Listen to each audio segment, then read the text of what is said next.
Hi, I'm DJ Corzin, Vice President and General Manager of Proactive Suspension. Today I want to go over with you what to do after you've installed the shocks on your bike once you get them bolted on and you're getting ready to take your first ride.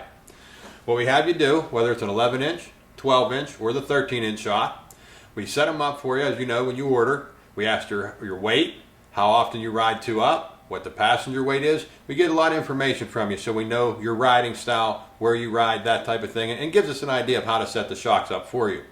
So when you receive the shocks, take them out of the box, bolt them on the bike straight as you receive them. We already have the spring preload set where we think it'll work the best for you. We have the clickers, the free bleed clicker set where we feel it'll work for you. Now you might need to change this just for personal style, your height, your positioning on the bike, where you ride, that type of thing. And that's kind of some of the things I want to go over with you today, how to personalize this shock for you. So like I said, take your first ride. When you receive the shocks, there's a bumper right here on the shock. We have it pushed up towards the top of the shock body. So as you ride, it's going to, as the spring goes up and down, the shock moves up and down, it's going to push that bumper down, and the bumper is going to stop and show you how much travel we're using. So if we have the bumper right here, you're pushing down that far. So we have, this much, an inch of travel at the bottom to work with yet. So that's a little too tight for you. So what we want you to do, if you take your first ride and the bumper's, up, you can see a lot of chrome underneath the bumper on the shaft. On both shocks, you have a toolkit that comes with it. You'll have an Allen wrench and you'll have this wrench, which is to help adjust the spring. Chances are you're not going to need this wrench. Usually 9 out of 10 times, stick your Allen wrench in here, loosen the set screw. You can turn this collar by hand. So this is it. This is just in case we get some road grit in there, some grime, some water, it galls up a little bit, sticks on you. That'll help you move it. Now, so what we want to do is at this point, we're not using all the travel in the shock. What I want, the perfect situation, would be to have the bumper pushed down, where you have a 1/4 inch, maybe an 1/8 of an inch, where you can see underneath the bumper, the chrome shaft showing underneath the bumper.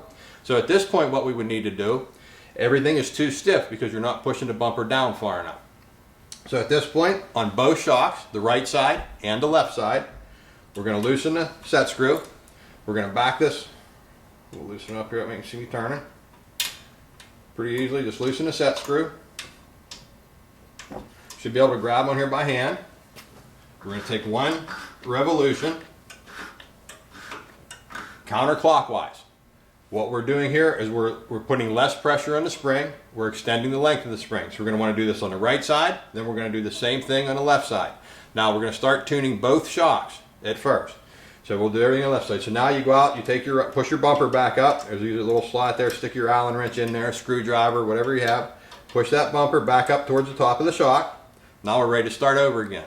Let's go out this time. You take your ride. You come back. The bumper's pushed down. We have that 1/4 inch or 1/8 of an inch showing underneath the bumper. That's telling us that your spring and the pressure on your spring, your sag, is basically set correctly. You're using almost full travel. Now that little bit that we leave underneath there for you, that's in case you hit something big, a big like bridge step up, something like that, a big hole, something like that. Now when you're reading the bumper, that's normal riding. Go out, up and down off a bridge, maybe a couple manholes, something like that. None of the really big hits where you'd bottom real hard, or the extreme hit, so to speak. That's why we have that little bit extra under there. So when you have that extreme hit, there's a little more travel to help soak that up for you. Now, once we have the spring set on both sides, lock everything back down. Just with your Allen wrench, just lock everything back down so it stays tight for you. Now we're going to go out. We did the second ride. We already determined that the bumper's where we like it. We have some room there.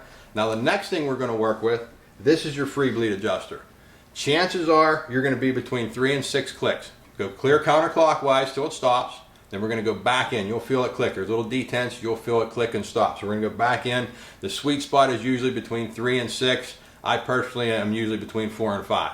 Depends on the road. Depends on the expansion joints, that kind of thing.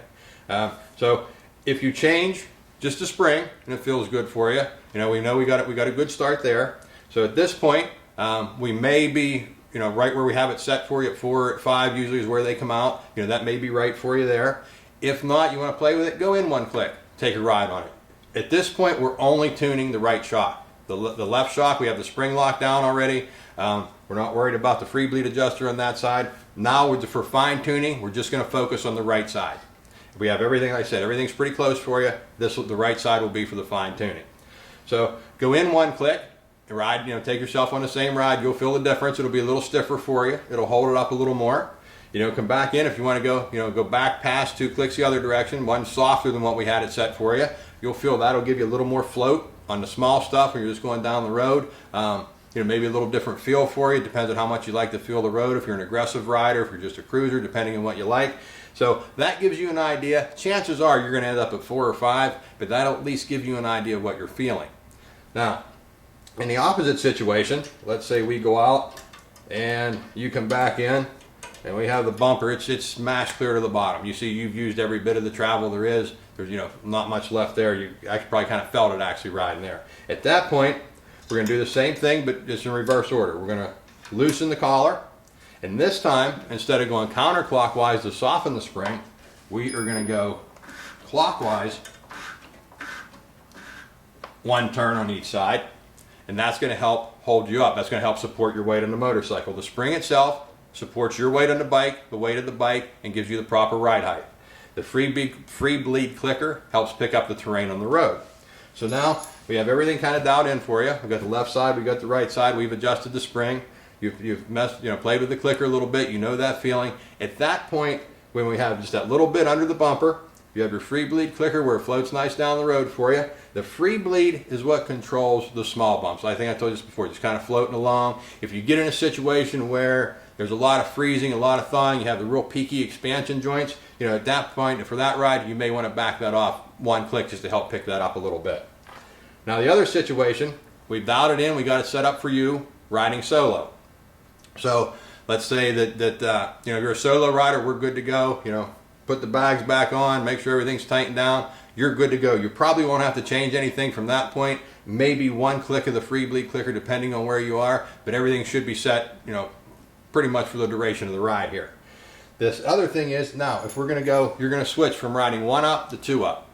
At that point, we're going to put some extra weight on the back. It's kind of towards the back of the bike. The lever ratio is a little harder. Most people at that point will go in, say 1, maybe 2, 3 at most clicks on the free bleed clicker. That helps hold it up a little bit, helps support the weight of the passenger. Now, same thing, you can kind of watch your bumper. If you're pushing it clear down the bottom, you'll know your bottom and you'll feel it. At that point, we may want to put on, once again, we're going to work with the right side. Loosen your collar, maybe put 1, maybe two turns in. If it's just a passenger, usually 1 turn's enough. If you're going to put a tail pack on, you're going to load the bags down with a passenger. At that point, you might want to put 2, maybe 3 turns in. That kind of, you'll figure that out as you read the bumper there. That's really the only difference. So now we've set you up for riding single. We've set you up for riding double and the changes you need to make. At this point, you should be pretty close. If you have any questions, if you have any concerns, if you have anything that you're feeling you can't quite get that sweet spot where you're looking for, make sure you feel free to give us a call here at Pro Action at 724-846-9055.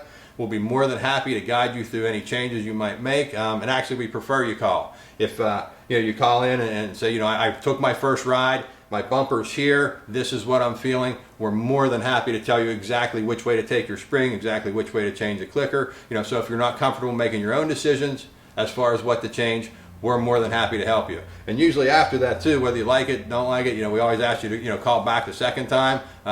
One, it's good to know what your preferences are, what you like. We make some notes on your order, so we know when you call where the settings were and what we have. And the last part is, at this point, it's personally dialed in for you. If you like it, let us know. That's always good to hear. That way we can kind of take that information and move it forward to the next person. And then, hopefully just in the long run, make our product better for you. So that's basically it on the setup and tuning. Like I said, work with both shocks to begin with. Once you get your bumper where you like it, then we'll concentrate on the right shock and we'll concentrate on the right shock for the fine tuning to dial it in just for you. So at this point, that's about it with the setup. If you have any questions, give us a call. We'll be more than happy to help.